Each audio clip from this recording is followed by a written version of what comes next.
would want to suggest. I wish that on Memorial Day we could mourn war. First and foremost, let's mourn war as an institution. And I want to hold side by side the power of education with the need for ritual and the expression of emotion and communal bonding. But in terms of education, I would love for people to ask more questions. Why is the US such a warring country? What makes it possible?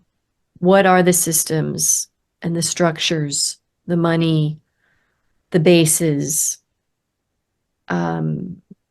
the weapons producing corporations, and on and on and on.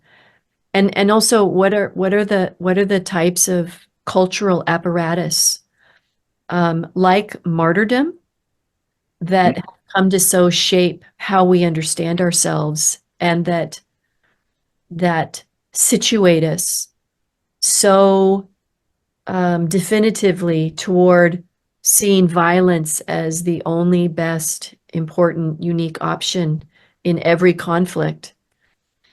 So education, but in terms of commemoration.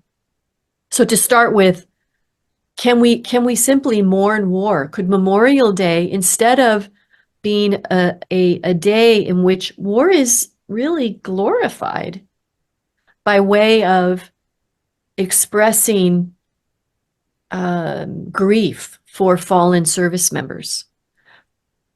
Along the way, war itself is glorified and even sacralized. Can we take that apart and develop ways of actually mourning war itself as an institution that we need to try to put behind us? We need to move the needle away from war and war culture. So that's the first thing. The second thing is, in our mourning, can we widen the screen, widen the context? Not only service members, but also the people in the countries, the civilians, the healthcare workers, the journalists, the children, especially the children. Can we widen the screen to mourn them too? To mourn the consequences of war? Can we widen the screen to focus on the devastating environmental consequences of militarization and an actual war? Widen the screen to mourn how much in the way of fossil fuels the US military uses every day? Can we widen the screen to mourn these things? That to me would be a much more authentic way of approaching Memorial Day. I would love to see that. I would love, instead of hearing the voices of the politicians I would love to hear the voices of people who are actually living with moral injury side by side with the voices of refugees, the voices of displaced people, the voices of healthcare professionals, journalists, and others who have been so exposed to its devastation. So I'm now a part of a number of, they're still small, but circles where this is happening. This is actually happening. And I think Veterans for Peace, and I guess I'm imploring you and offering this up as an opportunity.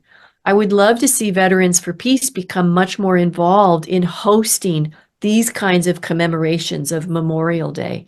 Wouldn't it be fabulous if this was what was happening every time Memorial Day or Veterans Day rolled around, that you had these kinds of gatherings and rituals and hearing of these kinds of voices, and also opportunities for people to learn to learn about war culture and to question it, and to also become much more deeply aware of its true beneficiaries, because it's not us, Right. right? Right. So I wish that all of those kinds of things could happen, and those kinds of things are happening, but I think on a really relatively small scale. And so one of the questions that I have is, how do we grow this into much larger proportions? Excuse me, I'm kind of getting over a cold. But I think it's incredibly difficult because all of this, and even what you experienced, Harvey, goes against the grain of war culture. It goes against the grain. And I have explored, and I do believe there are extremely strong silencing mechanisms in our culture that mitigates against this kind of growth and expansion.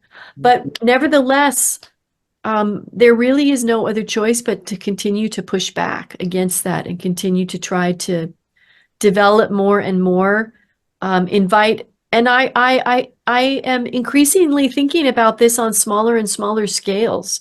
So when I meet with 10 women veterans, that's a very small group, but it's significant. And they're going to go out to all of their comrades, as they call them, and colleagues, and talk about what they have learned. And when there is one small gathering that is initiating this kind of countercultural and alternative commemoration, that can make an impact, and it has the capacity to grow.